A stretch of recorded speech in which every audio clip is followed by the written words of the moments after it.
Welcome to our channel. Today we unravel the captivating story of how a revolutionary snack, initially dismissed as fake chips, defied all odds and made its creator millions. Pringles, whether you call them chips or crisps, have become an irresistible delight for snack enthusiasts worldwide. From their addictive crunch to their endless flavor combinations, Pringles has taken the snacking world by storm. But who invented them? And why are they called crisps instead of chips? Join us as we delve into the intriguing history behind the mustached man on the iconic cardboard container, discovering the surprising truths that will forever change how you view these beloved snacks. Get ready for a snack-filled adventure that will leave you craving more.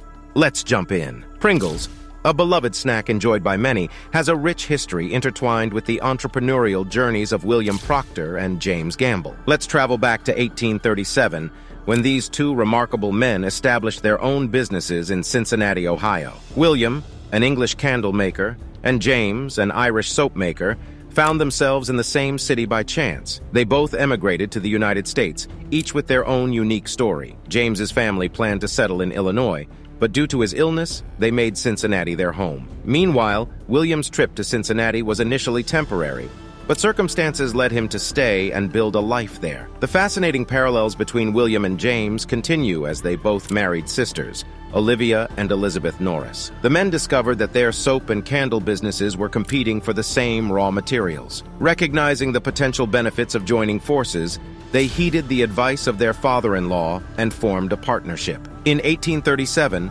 Procter & Gamble was born. Without the combined efforts of William and James, this influential company would not exist, and the world might never have tasted the wonders of Pringles.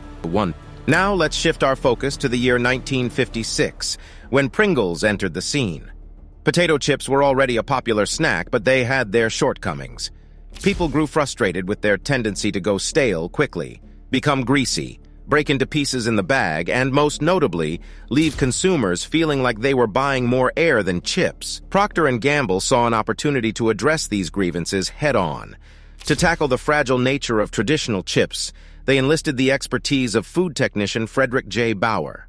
Through extensive experimentation, using supercomputers and innovative techniques, Frederick created the iconic saddle-shaped form that defines Pringles. This unique shape, known as a hyperbolic paraboloid, allowed the chips to be perfectly stackable and significantly reduced breakage. The introduction of a tubular, vacuum-sealed cardboard can with a resealable plastic lid further preserved the freshness of the chips and minimized greasiness. Procter & Gamble took it a step further by ensuring that Pringles cans were filled to the brim, eliminating the frustrating issue of selling air. However, there was one challenge they needed to address: the flavor. While the shape and packaging were revolutionary, the initial taste of Pringles fell short of expectations, but Procter & Gamble persevered, refining their recipe and eventually creating the deliciously irresistible flavors that we know and love today. But wait, the story of Pringles doesn't end there. Procter & Gamble faced a major setback when they realized that their innovative chip designs lacked the delicious taste that consumers craved. If they had given up at this point, Pringles wouldn't be the iconic snack it is today. So what happened next? Enter Alexander Lipa, a pivotal figure in the Pringles journey. In the mid-1960s,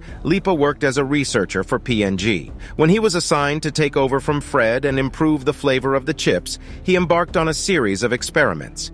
Using dehydrated potatoes as a base, Lipa skillfully blended in other ingredients, creating a flavorful paste. To give the chips their distinct shape, he utilized a cookie cutter device. Finally, in 1967, after nearly a decade of development, the first Pringles made their debut. However, the road to success was not without obstacles. In the 1960s and 70s, Pringles struggled to gain traction in the market. Some even suggested removing the product from P&G's lineup. One of the reasons for this lukewarm reception was that the flavor still fell short of expectations. Despite investing significant resources in creating the stackable chip, many consumers found the uniform shape monotonous. They missed the excitement of searching for big or small chips and felt that the uniformity took away the fun of eating potato chips. But P&G persisted, knowing that they had something special in their hands. They continued to refine the flavor and address consumer feedback. Over time, their efforts paid off, and Pringles began to gain popularity. The distinctive can design, revolutionary in the snack world, eventually became an iconic symbol of Pringles. Today, Pringles boasts a wide range of flavors and is loved by snack enthusiasts around the globe. The unique saddle-shaped chips, once seen as unconventional, are now celebrated for their perfect stacking capabilities and uniformity. The persistence of Procter & Gamble and the dedication of individuals like Alexander Lipa transformed Pringles from an initially struggling product into a beloved snack that has stood the test of time. Who would have thought that a seemingly simple chip could have such a complex journey? And what does it say about the power of perseverance and continuous improvement? After the initial setback, Procter & Gamble, P&G, was determined to win over the masses with Pringles. They introduced new flavors like barbecue, cheddar cheese, and sour cream and onion, gradually increasing demand. By the mid-1970s, Pringles had gained widespread popularity across the United States. However, success also brought rivals who questioned Pringles' classification as chips. You see, Pringles are not technically potato chips. They are made from dehydrated processed potato flakes that are rolled and fried. Competitors argued that calling them chips was misleading, as the fried dough had less than 50% potato content. Complaints grew, leading the FDA to intervene in 1975. The ruling stated that Pringles could only be called chips if a disclaimer about their composition was included on the packaging. Reluctant to include the disclaimer, P&G made a strategic decision to rename their product. Thus, Pringles Crisps were born, embracing their unique identity. With this issue resolved, P&G focused on enhancing the flavor and launched the iconic Fever of the Flavor advertising campaign. The campaign, featuring Brad Pitt in one of its ads in 1989, was a resounding success.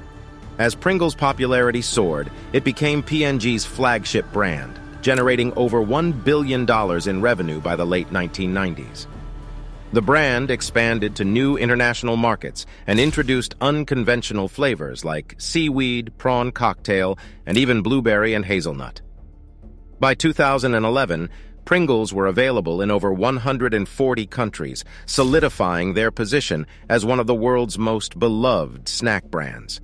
In 2008, Fred Bauer, one of Pringles' inventors, was granted his unique wish. His family buried his cremated ashes in an original flavor Pringles can, a testament to his contribution to the brand. Today, Pringles, humorously known as the potato chip company that doesn't sell air, continues to thrive. Since its acquisition by Kellogg in 2012 for $2.7 billion, the brand has maintained its popularity worldwide. The story of Pringles involves several key figures. Fred Bauer pioneered the chip design and packaging, while Alexander Lipa perfected the flavor. Both were hired by Procter & Gamble, founded by William Procter and James Gamble in 1837. Considering all the information, who would you consider to be the true inventor of Pringles? In the end, Pringles' journey from humble beginnings to snack food royalty showcases the power of experimentation and effective advertising. They addressed the problems faced by their competitors and gained praise for delivering actual chips instead of air. Today, the Pringles man, with his recognizable mustache, represents one of the world's most iconic brand mascots. Pringles has become a beloved and widely recognized snack enjoyed by people worldwide. And that was it for today's video. If you enjoyed it, be sure to give this a like, comment, and subscribe down below. Share the video to all and tap on the bell icon so you never miss an upload. I shall see you in the next video.